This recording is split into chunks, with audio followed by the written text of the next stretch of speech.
Welcome to the Extra Mile podcast for bar exam takers. There are no traffic jams along the Extra Mile when you're studying for your bar exam. And now, your host, Jackson Mummy, owner of the Celebration Bar Review. Well, hey, everybody. Welcome to episode 282 of the Extra Mile podcast for bar exam takers.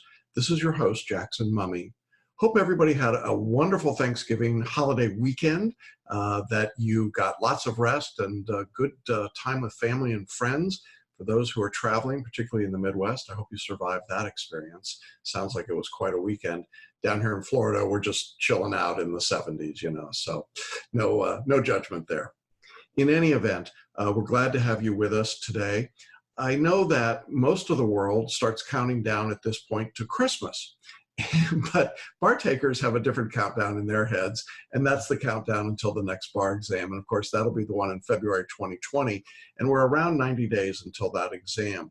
And I wanted to address a question that comes up right away when we cross over that threshold around Thanksgiving, and that is, do I have enough time to study for the upcoming test? And the answer is yes. In our course, it takes about 250 to 300 hours of total study time. That's the time for reading, lectures, question practice, and review. Now, if you divide that number into the remaining number of days, you can see it's about 3 hours a day on average. And for most people, that's manageable because we're really looking at somewhere in that 20 to 25 hour a week range. Once you get past about 25 hours a week of study, you will probably have to cut back on something. A little less time at work, maybe a few fewer events or family events, or maybe getting some help with family or other responsibilities, but certainly it can be done. So I don't want you to think, oh my gosh, it's too late for me to get started. That's particularly true if you took the exam in July of 2019 and didn't pass, because you've already got a basis of understanding the material, and so you should just jump back in. So I wanted to just get that up front for people because I know it's a topic on a lot of folks' minds. Well, in today's episode of the podcast, we've got another interview that I'm really excited to share with you. This was an interview that we just recently did with another successful Georgia bar taker. Malik had been a representative for one of the big box bar reviews when he was in law school, go figure, and it didn't work for him. And he tried hard, he did what they told him to do, he really put in the effort and the time, but just wasn't successful. And then after that, he decided to come to Celebration Bar Review, try something different, and he passed the Georgia exam in July of 2019. His story is really a wonderful one, particularly when he starts talking about how he told his grandmother and grandfather that he had passed and how important it was for them to hear that news. And I think you're really going to enjoy the story, but also his insights about how he studied, how he worked while he was studying, that same thing we were just talking about balancing your life. And it's a great story of success and perseverance. And so I hope you'll stick around for our interview with him. Now, before we jump to the interview, I just want to let you know that this week's episode of our podcast is brought to you by our free online on-demand training program. It's called Do Something Different, Make the Next Bar Exam Your Last Bar Exam. This is a look at the 4 steps that successful bar takers follow in order to pass their exam. You'll hear from successful students like Malik in their own words about what they did and how it worked for them. And it's really, I think, an incredibly helpful presentation in terms of just giving you a sense of what the process is like and what you need to do and why it's so important to do something different. Now, this 90-minute training is completely free, and best of all, it's available to be scheduled on demand. All you have to do is jump on the show notes, and you'll see a button to register here on the video version or on the audio version, or you can go to celebrationbarreview.com/webinar for more details. Then once you've selected the webinar, you can pick the day and time that works best for you and check it out.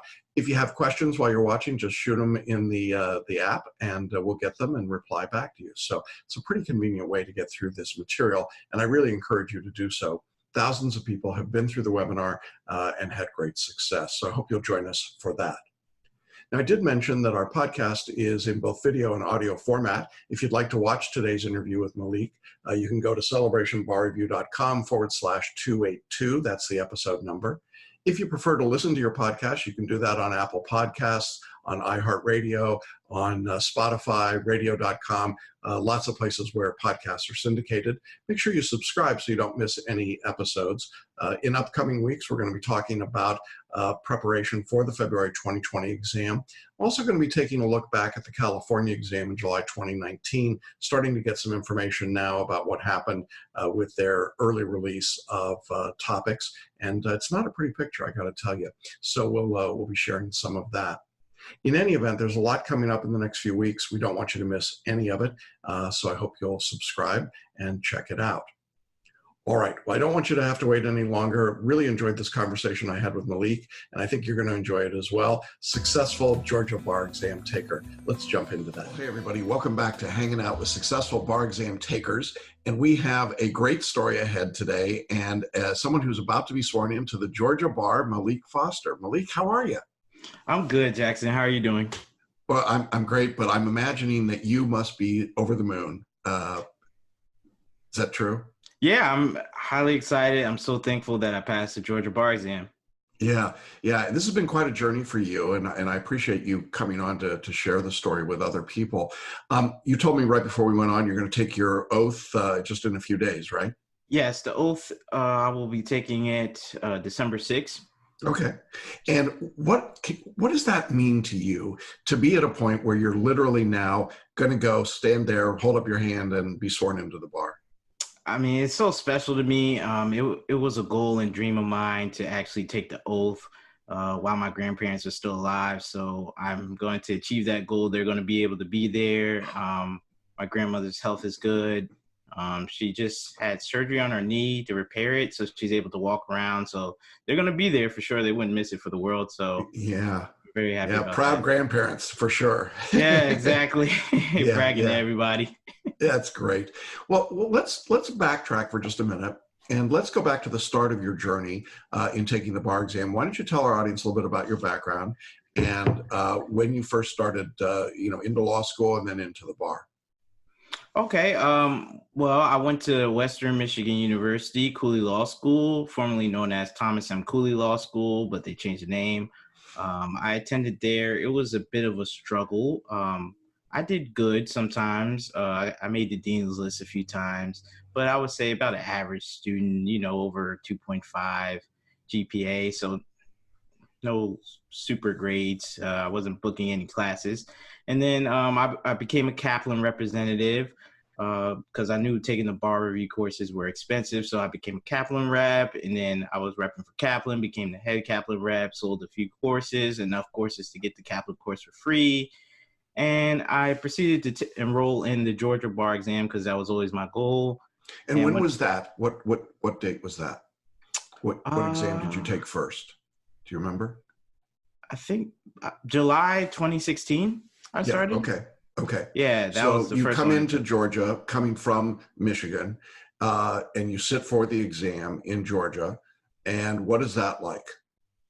Well, sitting for the exam, it's a big room. I was handwriting, so a lot more people were handwriting back then. I think everybody's caught on to switch to typing. It was definitely a different atmosphere. I've never taken a test with that many people in one large room. So for people who have anxiety issues, I can understand why you get high levels of stress. I wasn't too stressed out, but I was still nervous.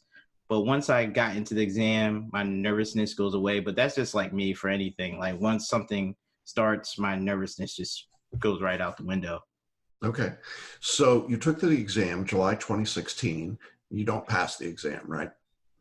Yeah, I didn't pass the exam July 2016. I believe, what did I get? I got like a 224. It was terrible. So people know you need a 270 in Georgia to pass, right? So, what's your reaction after the results come out from that exam? Well, I didn't understand it because I studied so much for so long. I didn't understand where did I go wrong. My NBE score wasn't good either. It was like 120 something, 124, 127, something like that. Mm-hmm. Everything was bad. My writing was bad. So I just didn't know where I went wrong. I'm like, maybe because some things were going on in my personal life with my living situation, maybe that was an issue. So I kind of chucked it up to that. Like maybe that was the cause, but it really wasn't. Okay. So what happens next? Well, what happens after that, I proceeded to take it again with Kaplan because they offer the free recourse. And basically the results were basically the same. I went up 8 points. Okay. So no big difference.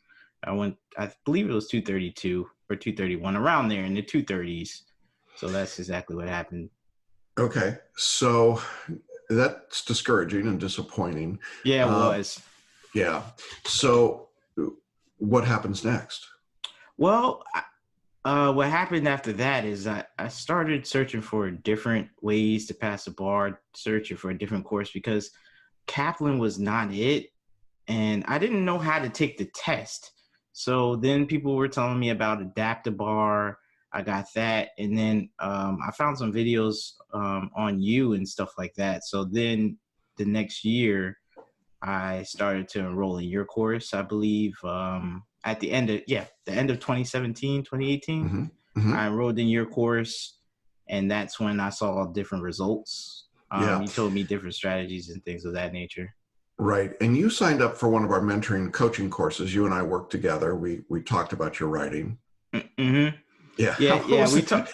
Yeah, we went in What was that experience like? Yeah, talk about that. It was very helpful.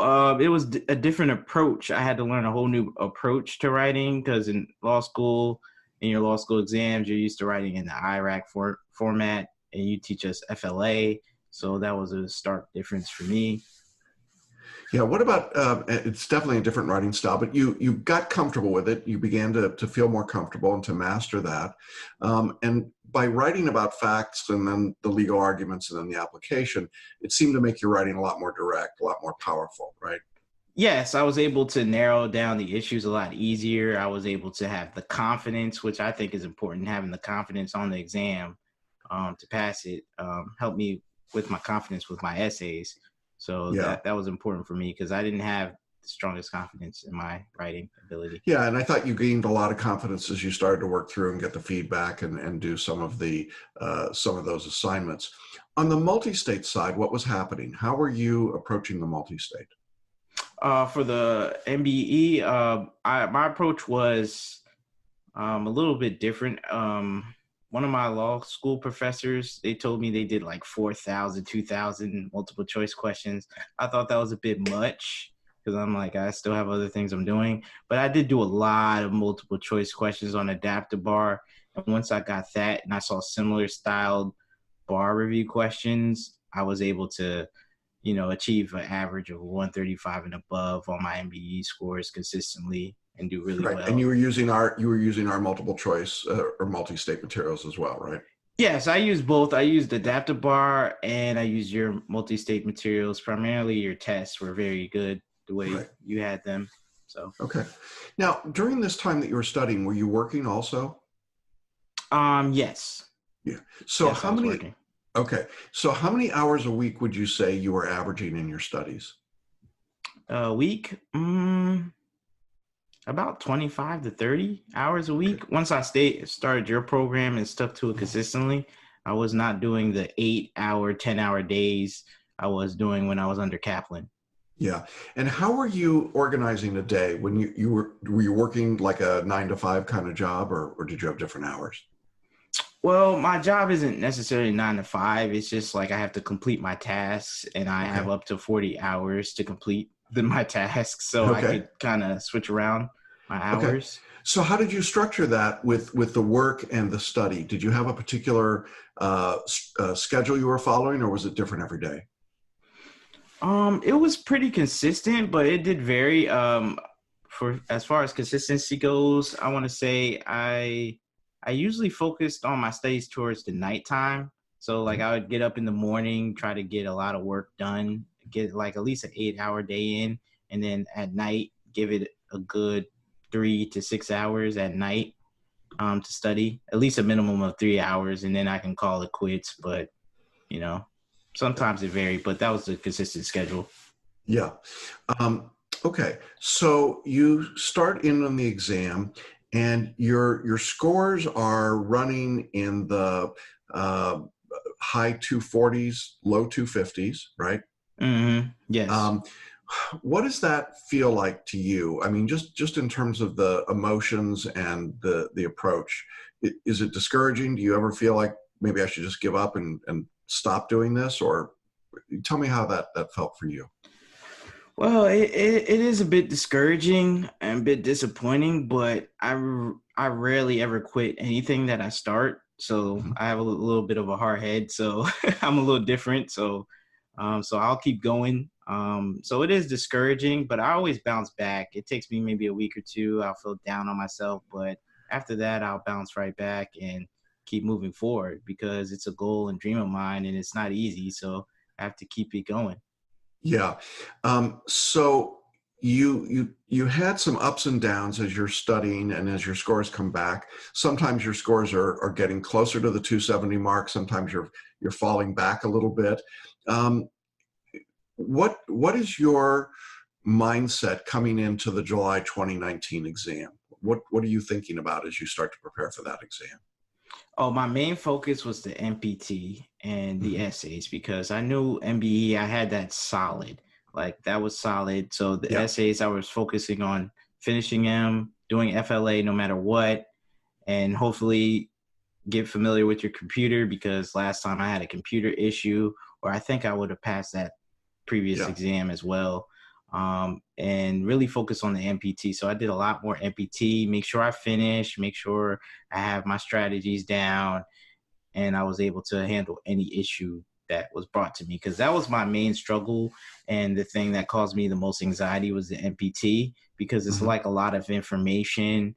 And I felt like they don't really give you enough time for the amount of information, but it's like designed that way. So it was just messing with my brain. But once I got comfortable with that, I was able to successfully complete them. And that was what I think really pushed me over the top. Yeah, and we have lots of MPTs and sample answers and workshops and so on. And I know that you had gone through those and worked on those, and you were being really diligent in your study and following through and making sure that it was pretty consistent. And because you had a solid multi-state score, it felt like if you could just move the writing needle up, that was going to be the difference for you, right? Yes, exactly. That's all I needed to do was get like above like a 131 with my writing, and I think my multi-state score would take care of the rest, which it did. Yeah, yeah. I mean, you were scoring a 140, 135 to 140 pretty consistently on the multi-states. So felt Yep. like that was the number that we were aiming for. So you go to the exam in July of 2019. Um, what are you thinking as you come into the room this time? Does it feel like this is going to be the time? It's going to be different for you? Yeah, I was relaxed. I was not stressed at all.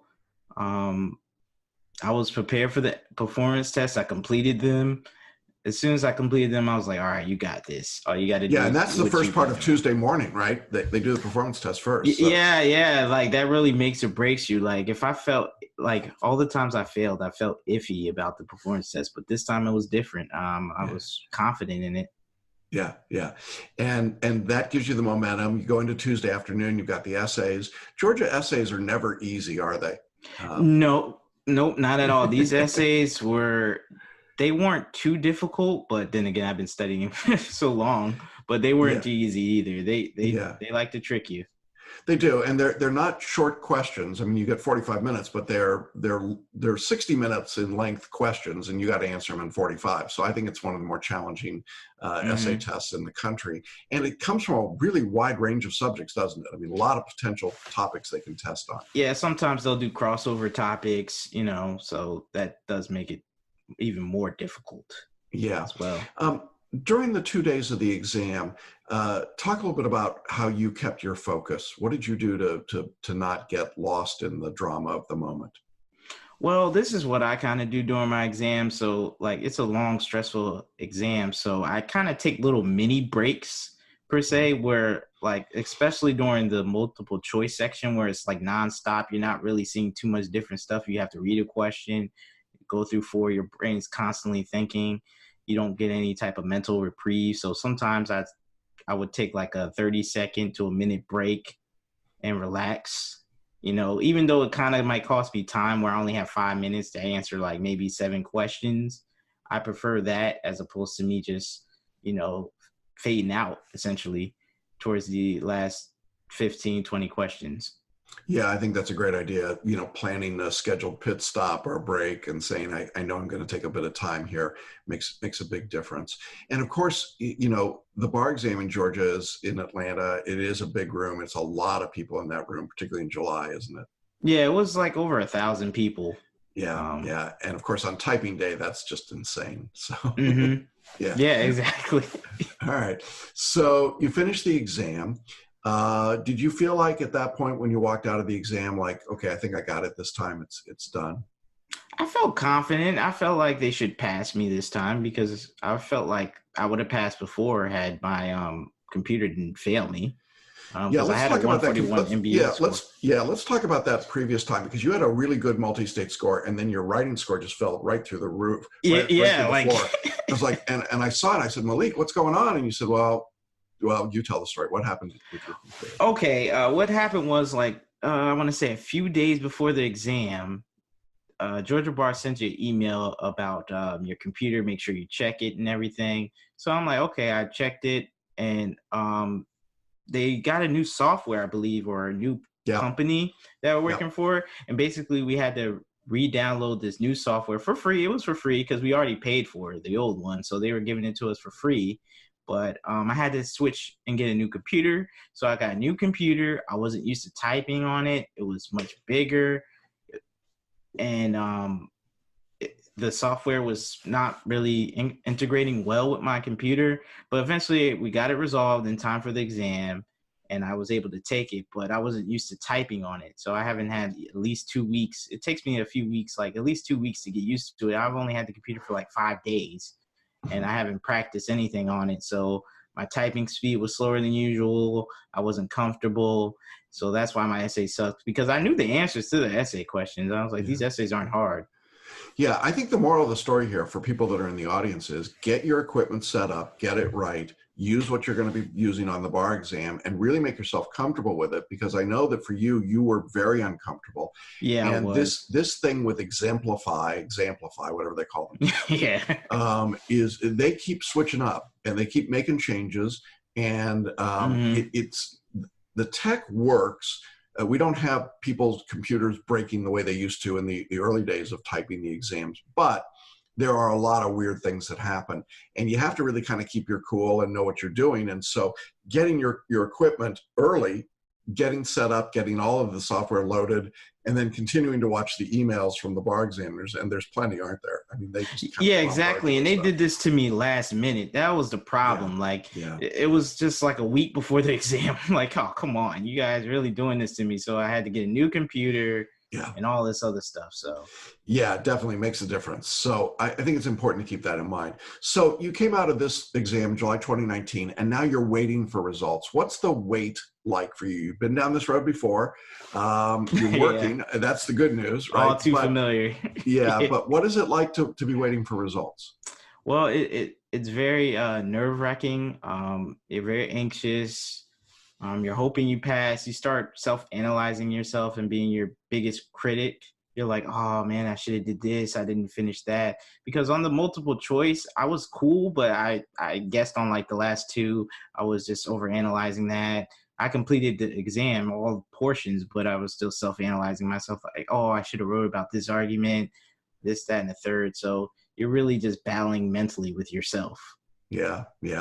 And then Georgia decides, they announce their release date for results. But of course, being Georgia, what did they do? What does Georgia do? They send you a little email saying, check your bar website. And, I was like, okay. I was in the bathroom when I got to the email. I was like, I'm just finishing up in the bathroom. And I was like, okay. I was going to go to work too. But I was like, you know what? I'm going to do a little something different. Usually I wait until I come home. But I'm like, you know what? This time I'm going to be different. I'm going to check the results while I'm home. And I saw that I didn't see any red. I'm like, where's my red? I'm like, this is weird. Like, I was so used to not passing. I was like, where's the red? And then it saw that I achieved the passing score, and I just threw my phone and my hands up. That's awesome, man. That's great. Yeah, it was great. Well, you know, we invite our guests on this show to have a moment where they get to count down and scream, "I have my life back," because that's what it feels like, isn't it? You finally get your life back. Yeah, exactly. Or starting a new life. Yeah. So will you humor me, and we'll do a countdown. I'll count us down 3, 2, 1, and then you can just yell as loud as you want. I have my life back. Okay. Oh, ready? Okay. Awesome. All right. Ready? 3, 2, 1. Go. I have my life back. Yes. That feels good, doesn't it? Yes, it does. It feels real good. It feels great. Yeah, that is a great feeling, and you know, just knowing that you got it done, and then of course, I guess you shared this with your grandparents right away. This news. Oh yes, I called them right away. I was late to work. I didn't care. Yeah. And what did the grandparents have to say? Oh, they were so proud of me. My grandma's crying and everything. Everybody's so proud of me. You know, my pop's more stoic, but he's still proud of me all the same. Yeah, we're proud of you too. I mean, this is a big deal. Passing the bar is really difficult. The pass rate for repeat bar takers in Georgia is about 20 to 25%. So you're definitely beating the odds when you come in and have a result like this. What advice would you give people who are maybe in your shoes? They've taken the exam, they have not been successful. They're looking at these difficult numbers and odds. What would you tell them? Well, I would say definitely get Celebration Bar Review course because it helped me.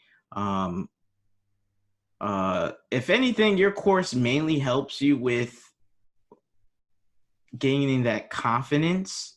I think that's the number one thing your course helped me with. Of course, it's the substantive stuff, but you can get substantive stuff for other courses too. But your course primarily helps gaining the confidence based off the strategies, because it's like simplified to the point where anybody can approach it and it makes common sense.